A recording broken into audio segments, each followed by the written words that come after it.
नमस्कार दोस्तों। सियाचिन ग्लेशियर। यह सर्दियों में इतनी ठंड होती है कि तापमान -50 से -60 डिग्री तक नीचे गिर जाता है और इतने कम तापमान की वजह से यहाँ सालाना 35 से 36 फीट तक स्नोफॉल होती है। अगर कोई सोल्जर हाथों में बिना कुछ पहने बंदूक के बैरल या ट्रिगर को छू ले तो ये उस सोल्जर के जीवन की सबसे बड़ी गलती हो सकती है। इसकी वजह से सोल्जर को अपनी उंगलियों को खोना पड़ सकता है। यहाँ इतनी ज़्यादा ठंड होने की वजह से फ्रेश फूड्स मिलना बहुत ही ज़्यादा मुश्किल होता है।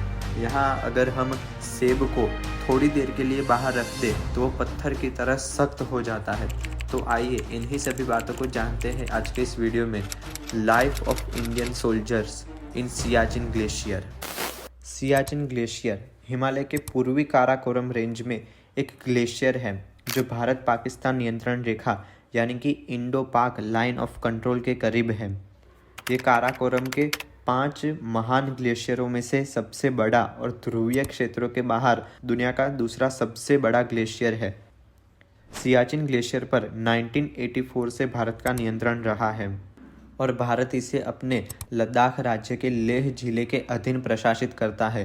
पाकिस्तान ने इस क्षेत्र से भारत का नियंत्रण मिटाने के कई विफल प्रयत्न करे हैं। सियाचिन में जितने जवान दुश्मन की गोलियों से नहीं शहीद होते, उससे ज़्यादा वहाँ के खराब मौसम की वजह से शहीद होते हैं।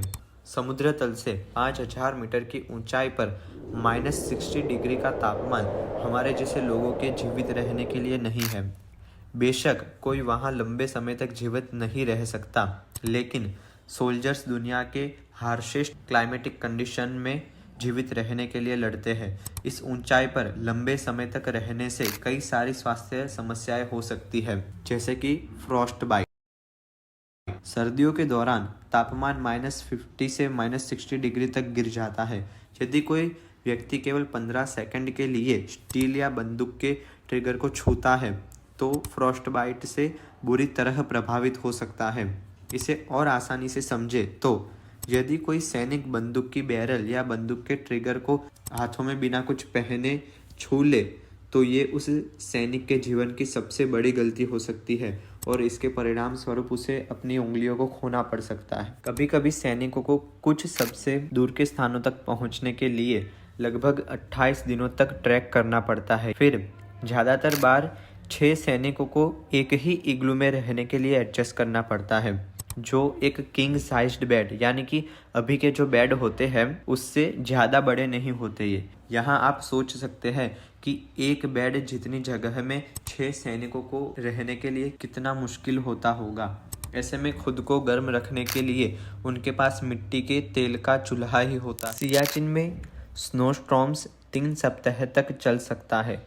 इस ऊंचाई पर हवाएं कुछ ही समय में 100 मील प्रति घंटे की सीमा को पार कर सकती है, जिससे तापमान -60 डिग्री से नीचे चला जाता है। रिकॉर्ड्स बताते हैं कि सालाना स्नोफॉल 35 से 36 फीट से अधिक हो सकती है। ऐसी सिचुएशन में अगर सोल्जर्स लगातार अपने शॉवल्स का यूज़ करके बर्फ़ नहीं निकालेंगे तो उनके रहने की जगह कुछ ही देर में बर्फ़ के नीचे गायब हो जाएगी। यहाँ फ्रेश फूड मिलना बहुत ही मुश्किल है। ये वास्तव में अकल्पनीय है कि एक सैनिक इतने दिनों तक बिना ताज़ा खाना खाए कैसे जीवित रहता है। सियाचिन में सेब जैसे फल को थोड़ी देर भी बाहर रखा जाए तो वो पत्थर की तरह सख्त हो जाता है।